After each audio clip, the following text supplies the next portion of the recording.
Je suis Nathalie Dumont, je suis coach professionnelle et depuis 10 ans, j'aide les équipes et les individus à retrouver confiance et assurance dans leur vie professionnelle. Mais qu'est-ce que la confiance en soi et comment se construit-elle ? Avec nos briques de confiance intrinsèques, nos forces et nos talents naturels, ou bien avec les briques que l'on ajoute au fur et à mesure de nos expériences et de notre développement personnel ? Parce que je crois dans la force de l'expérience qui transforme, dans chaque épisode de Fortitude Coaching, je vous propose de poser une petite brique de confiance grâce à l'expérience, un sujet, un outil, une action. Lorsque le Covid m'a imposé un break alors que j'étais en pleine préparation d'un semi-marathon, je me suis dit que je tenais un super sujet pour mon prochain podcast sur la confiance en soi. L'acceptation, le doute, le lâcher-prise, mon corps qui me montre que c'est peut-être le moment de ralentir, ça allait être top. Et puis il s'est passé autre chose. Quelque chose de très différent, qui peut facilement passer inaperçu et qui pourtant peut être un véritable vampire de confiance en soi. Aujourd'hui, je vous parle de la projection. Tu vas pas courir parce que t'as le Covid ? T'as pas l'air si mal que ça pourtant, c'est juste dans la tête. Ou bien, tu es sûr que tu vas courir ? Tu as l'air fatigué quand même. Ou encore, c'est beaucoup trop tôt. Si tu vas courir, tu vas avoir du mal à récupérer. J'ai pas aimé. J'ai pas aimé du tout même. Pourquoi ? Parce que c'était pas le moment. Parce que ce n'était pas moi. Et surtout parce que ce n'était pas à moi. C'était à l'autre. Aux autres. Et au fond, c'est ça la projection. C'est projeter sur l'autre quelque chose qui ne lui appartient pas, mais alors pas du tout. La projection, c'est un mécanisme de défense, comme le déni, l'idéalisation, l'humour ou même l'altruisme et tout un tas d'autres comportements. Un mécanisme de défense, c'est une façon de se protéger. C'est une façon de réagir pour faire face au stress ou aux conflits internes et maintenir un certain équilibre psychique. Très important d'ailleurs de dire que souvent, presque toujours même, c'est une façon de réagir qui n'est pas consciente et qui n'est pas volontaire. Et la projection en particulier, c'est la tendance à dénoncer chez l'autre ce que je refuse de voir en moi-même. La tendance à attribuer à l'autre mes propres sentiments, mes impulsions ou mes pensées inacceptables. L'autre qui me dit que je ne suis pas prête à aller courir parce que lui ne serait pas prêt à aller courir. L'autre qui me dit que si j'avais la force mentale, j'irais courir malgré le Covid parce que lui a peut-être des doutes sur son niveau de force mentale. Une tendance finalement très très présente dans les interactions et dans beaucoup de situations de la vie quotidienne. Si je vous dis que vous avez l'air stressé ou en colère après moi alors que ce n'est pas le cas, il y a des chances pour qu'au fond, ce soit moi qui me sente en colère ou stressé. Sauf que pour protéger mon équilibre psychique et continuer à croire que tout va bien chez moi, inconsciemment, involontairement, je vais dénoncer chez vous ce que je refuse d'admettre chez moi. C'est ça la projection. Et la projection peut être un véritable vampire de la confiance en soi. Pourquoi ?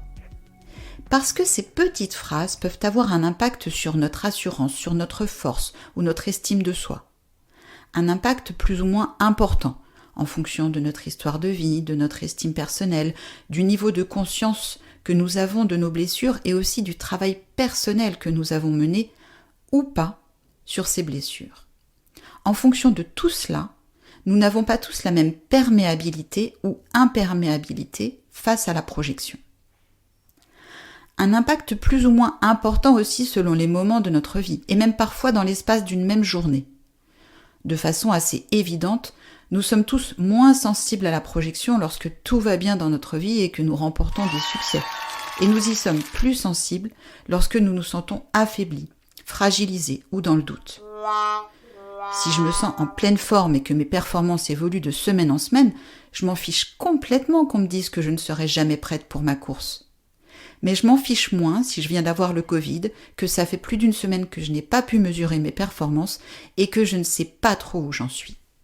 Si je parle aussi de la projection comme un vampire de confiance en soi, c'est parce que la projection qui peut, je dis bien qui peut, altérer plus ou moins ma confiance en moi, ça peut être aussi une façon pour le vampire de me voler de la confiance, pour se l'approprier.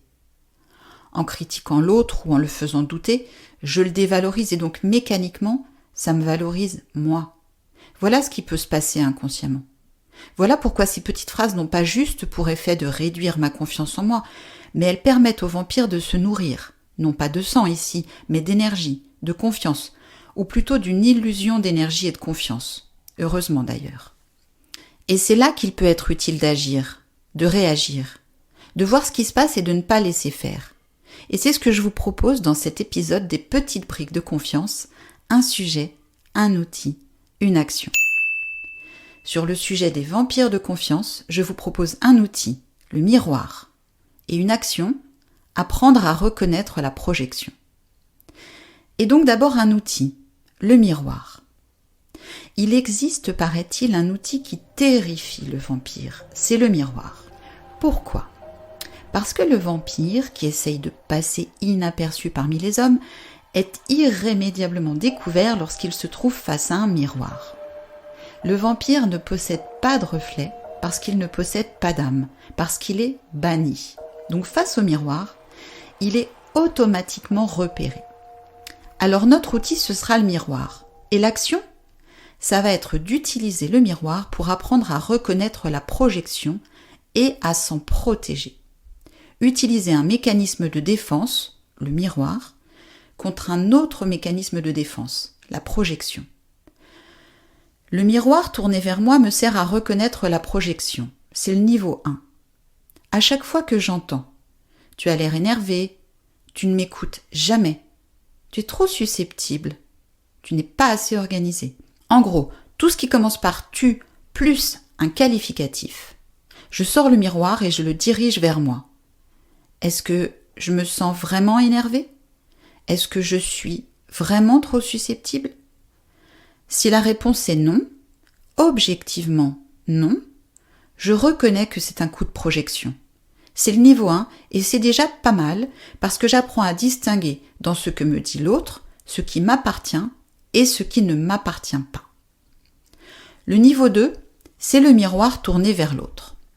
À chaque fois que j'entends « tu », « jamais »,« toujours »,« trop »,« pas assez », etc.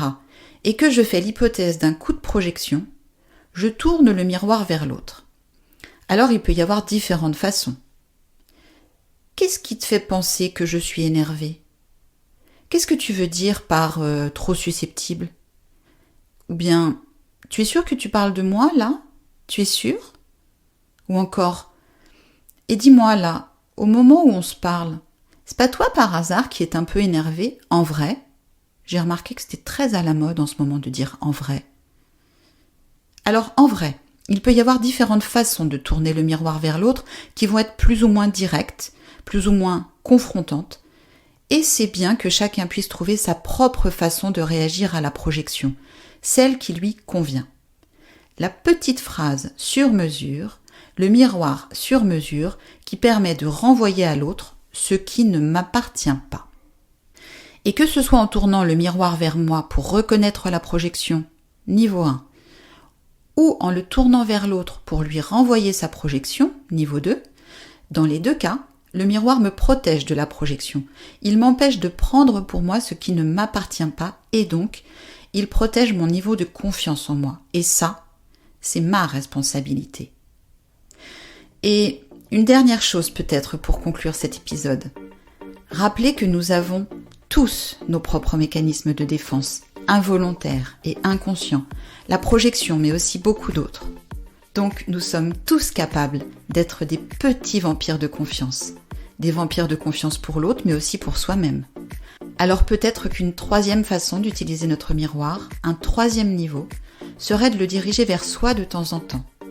Lorsque c'est moi cette fois-ci qui m'adresse à l'autre en mode « tu »,« jamais »,« toujours »,« trop »,« pas assez »,« c'est pour ton bien ».